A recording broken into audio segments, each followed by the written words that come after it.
En Afrique et partout dans le monde, la société en général et la vie politique en particulier souffrent du manque de tolérance. Cet état de choses est très vite perceptible lorsque les partis politiques ne tolèrent pas, même en leur propre sein, les divergences de vues.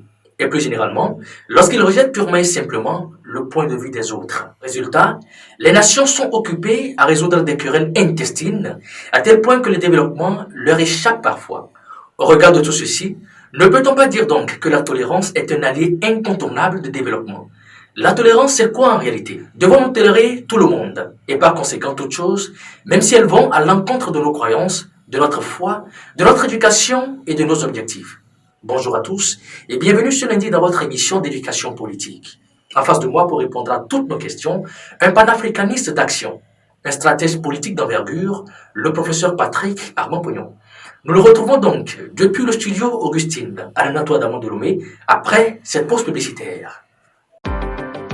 Découvrir le vrai coaching et l'exercer pleinement partout dans le monde est désormais une réalité. Avec la toute nouvelle licence de 2021 dans son nouveau curricula, le coach Patrick Armand-Pognon vous fera vivre toute la densité du coaching intégral. Le développement personnel, la parole transformatrice, les sources, les outils et bien d'autres seront étudiés dans les moindres détails. Rejoignez-nous en classe Telegram pour 30 jours de formation et de transformation à partir du 5 juillet prochain. Participation, 225 000 francs pour la formation et 100 000 francs pour l'adhésion à l'ordre des coachs. Infoline, 229 60 95 91 91 ou sur le 228 91 91 14 15. Avec le coach Pognon, une formation n'est jamais la même. Professeur, bonjour. Bonjour. 3 de vos collaborateurs sont à l'honneur aujourd'hui. Il s'agit de Banzé Mukangala Pelagie de la France. Elle est religieuse, missionnaire à Lyon. Zizidokwe Stéphane Derwignon du Bénin. Il est comptable, auditeur interne. Et enfin, Soumaïla Gafarou Chérifatou Editayo du Bénin. Elle est opératrice économique, licenciée en banque et finance. Quel est votre message pour eux? Déjà, je voudrais dire à chacun d'eux et à tous les ambassadeurs du développement combien je les aime. Combien je les aime particulièrement. Et combien je suis très heureux de voir que vous progressez dans le bon sens. Que vous devenez de plus en plus énergique, dynamique et efficace. Combien vous devenez de plus en plus compétent et doué. Je me réjouis de ça et je rends grâce à Dieu pour la vie de chacun de vous. Mais au-delà de ça, je décrète pour vous le meilleur. Je décrète pour vous la persévérance. Je décrète pour vous que continuez jusqu'à réussir dans tous les domaines de votre vie. Je décrète pour vous un rayonnement à partir de maintenant dans tous les compartiments de votre vie. Je décrète le meilleur et surtout célébrez ça et voyez aucun compter de maintenant. Voyez chaque jour grandir en vous la présence de Dieu, la puissance de Dieu, la magnificence de Dieu dans tous les domaines de votre vie. Professeur Pognon, c'est quoi une mentalité et en quoi la mentalité est-elle aussi importante pour la réussite? La mentalité, c'est un état d'esprit. Moi, je veux simplement dire, c'est comme le caractère de quelqu'un, l'attitude de quelqu'un face à un certain nombre de situations. Quelle est ma manière d'aborder un certain nombre de choses? Je crois que c'est ça que nous devons mettre dans la mentalité. Et en quoi est-ce qu'elle est importante pour la réussite? Elle est importante parce que, vous savez, beaucoup de personnes courent derrière l'argent sans régler l'essentiel qui est l'état d'esprit. Beaucoup de personnes courent derrière la santé sans rechercher l'essentiel qui est l'état d'esprit. Beaucoup de personnes courent derrière la réussite ou toute autre chose. Je vais vous donner un exemple. Est-ce que vous savez qu'un match de football est gagné avant de monter sur le terrain? C'est pas sur le terrain qu'on gagne un match. Expliquez. Voilà. C'est-à-dire que si je pars sur le terrain avec un état d'esprit de perdant, je vais perdre le match. Si je pars sur le terrain avec un état d'esprit de gagnant, je vais gagner le match. En gros, ça se joue d'abord dans Ça se joue dans la tête et avant le match. Je vais vous donner un exemple très simple. Prenez la dernière CAN. Vous savez, le Bénin a été au quart de finale et tout le monde est en train de se réjouir et de féliciter l'entraîneur. C'est un bon technicien, l'entraîneur du Bénin. C'est un bon technicien. Mais en termes d'état d'esprit de gagnant, il ne l'a pas. Parce qu'il aborde tous les matchs. Et c'est le propre souvent des gardiens de but. Ils abordent tous les matchs à la recherche d'une défaite honorable. Ils n'abordent pas les matchs en se disant le ballon est rond pour tout le monde. Je vais vous donner un exemple pratique. Le Ghana était en finale de la Coupe du Monde cadette, je crois, Et ils étaient face au Brésil, finale. Alors le président du Ghana prend son téléphone et appelle l'entraîneur. Et dit, félicitations pour ce que vous avez fait pour être arrivé en finale. Que vous gagnez ou pas, à votre retour, vous serez décoré. Et l'entraîneur lui répond, président, je vais gagner le match. Et le président dit, mais c'est le Brésil. Et il dit oui. Le Brésil va avoir beaucoup de finales. Si le Ghana arrive même en finale une autre fois, ce serait sans moi, j'y serais pas. Alors, ce serait la première finale de ma vie. Je vais la gagner. Et le président dit, mais comment tu vas battre le Brésil? Il dit, les Brésiliens là, pour qu'ils gagnent un match, il faut les laisser jouer. Je vais préparer la condition physique de mes joueurs. Dès qu'un Brésilien prend la balle, 2 à 3 de mes joueurs iront sur lui. Ils ne pourront pas jouer leur jeu et je vais les battre. À la fin du match, il les a battus. Quel est l'état d'esprit avant d'aborder ce que je vais aborder? Ouais, en Afrique, avant les compétitions électorales, l'opposition crie déjà à la fraude. Ça veut dire qu'ils sont convaincus déjà de perdre. L'état d'esprit de perdant. Donc, il est important que quand je vais à une compétition, je puisse me donner un état d'esprit de gagnant. Je puisse me mettre en condition de gagner. Et dans ces conditions, je peux gagner. Un match de football se gagne avant le match. Un examen se gagne avant l'examen. Une compétition se gagne avant la compétition. Une femme se gagne avant même qu'on ne lui dise bonjour. Avant même qu'on lui dise bonjour. Donc tout ce que vous faites dans la vie, quel est votre état d'esprit, votre mentalité, c'est déterminant pour la suite. Alors, quand nous parlons aujourd'hui de tolérance, nous parlons de mentalité. Alors, dites-moi, quand est-ce qu'on peut parler d'une mentalité de tolérance? Ah, une mentalité de tolérance, c'est d'abord, je prends sur le plan religieux. Vous allez constater que si vous trouvez des musulmans tolérants, ils seront très à l'aise avec les chrétiens. C'est le cas, par exemple, au Mali. Au Mali, vous avez un peuple très tolérant vis-à-vis des chrétiens qui habitent là-bas. Je crois que lorsque les terroristes sont arrivés, c'est des musulmans qui ont pris la défense des églises. Donc c'est une mentalité de tolérance. Et cette mentalité de tolérance permet quoi? La paix, le vivre ensemble et tout. Vous allez au Tchad, le président tchadien qui est décédé, le président Déby, est musulman. Et il est d'une ethnie musulmane. Mais vous allez constater que sous son règne, les chrétiens n'ont pas de problème. Ces bagarres n'ont presque jamais été une bagarre face aux chrétiens. C'est une mentalité de tolérance. Donc, sur le plan religieux d'abord, vous allez constater que ceux qui ont une mentalité de tolérance acceptent les autres et respectent les autres. Et c'est ceux-là seulement qui sont avec Dieu. C'est ceux-là seulement qui sont des croyants. Parce que Dieu a voulu que nous soyons des tolérants. Pas des gens qui rejettent les autres.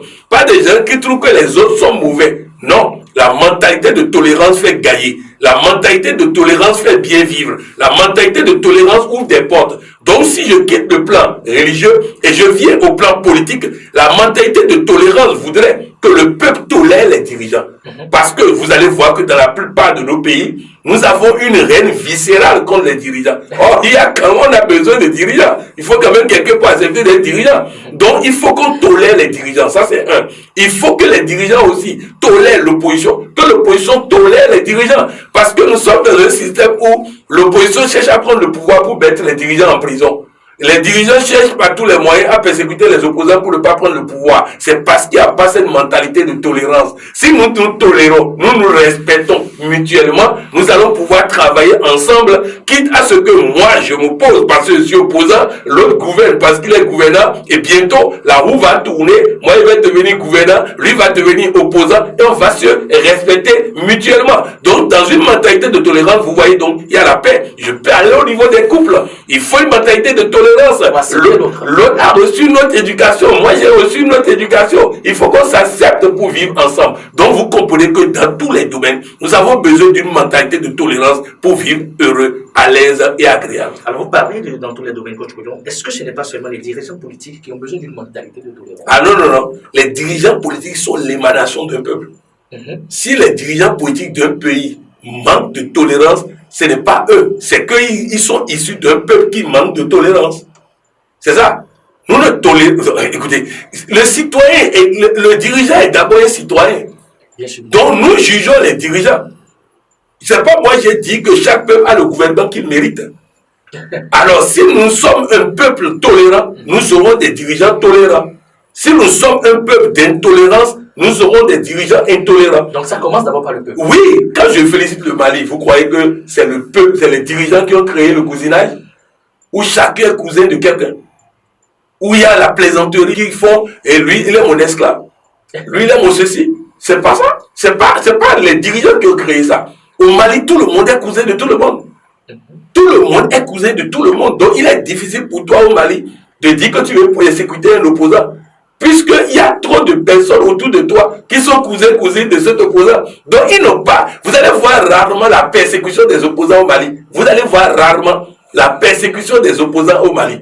Pour la simple raison que le cousinage, qui est une émanation de la société malienne, permet une tolérance qui ne permet pas la persécution des autres. Vous voyez un peu. Donc, si le peuple change, les gouvernants vont changer. Il faut que le peuple ait une mentalité de tolérance. L'opposant politique, le gouvernant, est une émanation du peuple, est un citoyen comme les autres. Donc, c'est comme ça. Pourquoi n'avons-nous pas développé une mentalité de tolérance depuis toujours, portugais contre nous? Parce qu'on nous a conditionnés à ça. Vous savez, pour nous diriger, nos dirigeants, pour nous dominer, j'allais dire, nos dirigeants nous ont mis en tête que nous ne devons pas tolérer les autres confessions religieuses. Parce qu'ils ont peur qu'en écoutant peut-être les autres, on change de religion et que leur mangement diminue. Donc, déjà, les dirigeants religieux, toutes tendances confondues, nous mettent dans un extrémisme, dans un isolement, dans un refus de tolérer l'autre. C'est pas la première fois où vous entendez qu'un chrétien ne doit pas épouser un musulman ou un musulman ne doit pas épouser un chrétien. Il y a ce racisme, si je peux appeler ça ainsi. Donc vous comprenez que nous avons été déjà au niveau de la religion conditionnés à ne pas tolérer l'autre. Ensuite, sur le plan politique, nous avons été éduqués à ne pas tolérer l'autre. Ensuite, le colon, en venant, a tout fait pour opposer le nord et le sud. C'est une notion qui est venue avec le colon. Avant que les colonisateurs n'arrivent, personne n'avait une notion de nord et sud. Moi, je me suis marié avec une femme sans jamais savoir qu'elle est du nord. Il a fallu que Yahi Boni arrive au pouvoir pour que je me rende compte qu'elle est après Yahi Boni. Donc si Yahi Boni, sa région est du nord, et la région qui est après Yahi Boni ne peut être que du nord, c'est là que je me suis rendu compte que j'ai épousé une femme du nord. Donc c'est pour dire que la mentalité d'intolérance nous a été inculquée. Et il va falloir qu'on débranche ça. Sinon, même dans les couples, c'est difficile. Nous sommes différents. L'homme et la femme sont différents d'environ 5,6%. Alors que l'homme et le singe sont différents d'à peine 2%. Ça veut dire que je ressemble plus au singe mâle que je ne ressemble à une femme. J'ai plus les caractères d'un singe mâle que j'ai les caractères d'une femme. Résultat, une femme est à côté de moi. Je pense qu'elle est moi. Résultat, je veux lui faire ce que je pense être moi. Elle aussi, vice versa. Alors qu'on est différents, il faut qu'on se tolère. Il faut qu'on se respecte. Elle veut suivre feuilleton pendant que moi, je veux suivre match. Trouvons-nous un compromis dans la tolérance. Sinon, on va se bagarrer tout le temps. Monsieur rentre à la maison quand madame dort. Monsieur rentre à la maison quand madame dort. Très souvent, il dort quand madame part. Nous devons trouver un compromis. Sinon, nous devenons des cohabitants, ne sommes plus mari et femme. Donc, vous voyez, tout est affaire de compromis. Donc, si je ne tolère pas l'autre, d'abord, dans la vie sociale, je ne pourrais pas tolérer sur le plan politique. Il faut que nous apprenons à nous tolérer pour pouvoir vivre agréablement sur le plan politique. Pour remédier à ce manque de tolérance, on fait quoi? Ah, déjà, il faut la volonté. Parce que le manque de tolérance fait souffrir tout le monde. Hein. Tout le monde. Vous allez voir les opposants qui sont persécutés en prison ou en exil. Et vous allez voir les dirigeants qui ont des garde-corps partout, qui ne peuvent pas sortir tranquillement, qui ne peuvent pas aller en boîte, qui ne peuvent pas aller au cinéma, qui ne peuvent pas aller au restaurant. Et eux aussi, ils ont la panique, la peur au ventre, tout ça, c'est ça. Donc, personne n'est heureux et à l'aise. Ni les gouvernants, ni les opposants. Personne n'est heureux et à l'aise. Donc, même pas le peuple. Donc, dans un régime d'intolérance, personne n'est à l'aise. Vous savez, nous avons l'habitude de citer Nelson Mandela en référence, mais derrière lui, c'est le déluge. Regardez ce qui se passe aujourd'hui entre le président de l'Afrique du Sud et son prédécesseur, les deux du même parti. Regardez ce qui se passe. C'est toujours de l'intolérance. Regardez ce qui se passe en Mauritanie. Entre le président, le prédécesseur et le nouveau. C'est le prédécesseur qui a tout fait pour mettre le nouveau. Mais regardez l'intolérance au paroxysme. Donc vous voyez, c'est-à-dire que tant que nous n'allons pas nous tolérer mutuellement, respecter l'autre. Je prends le cas du Bénin. Il faut que les anciens présidents reconnaissent et respectent le président en exercice.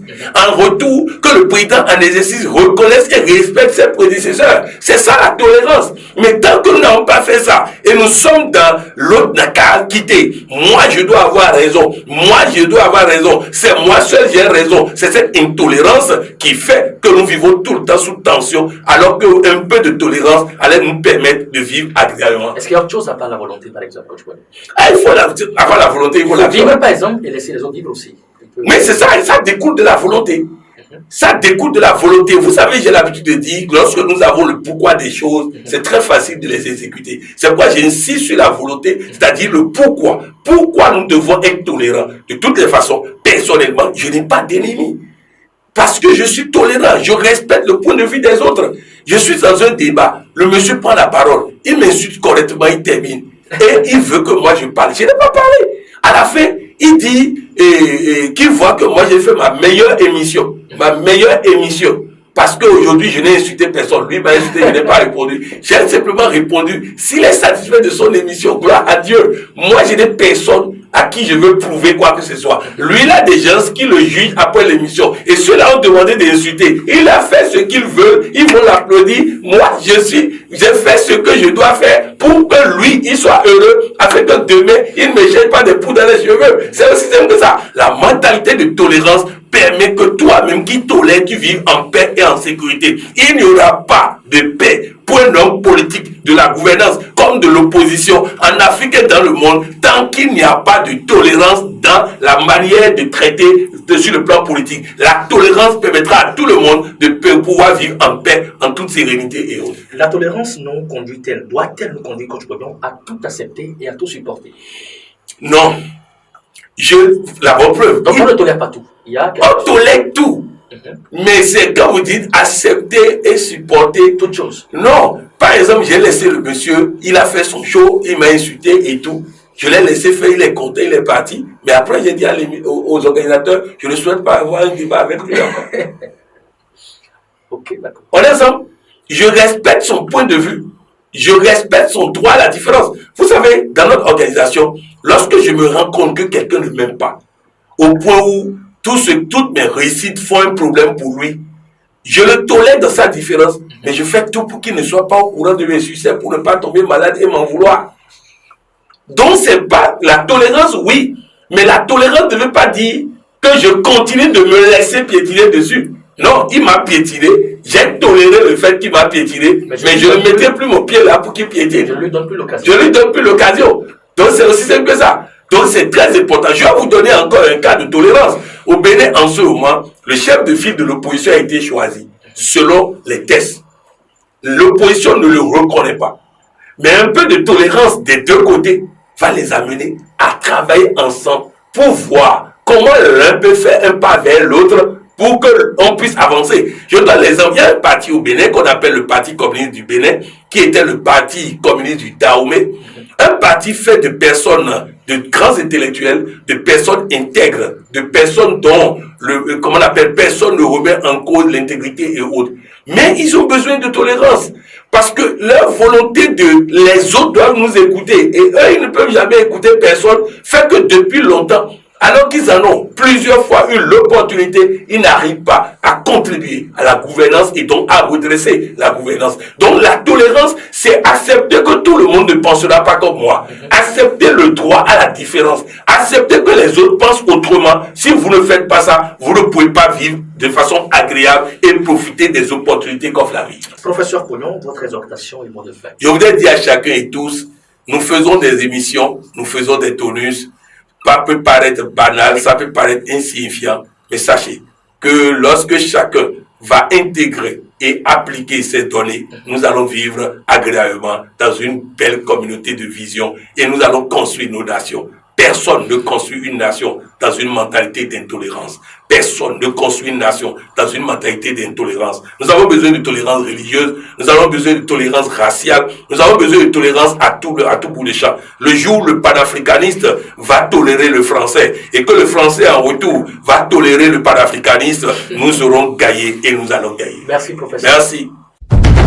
Afrique Stratégie.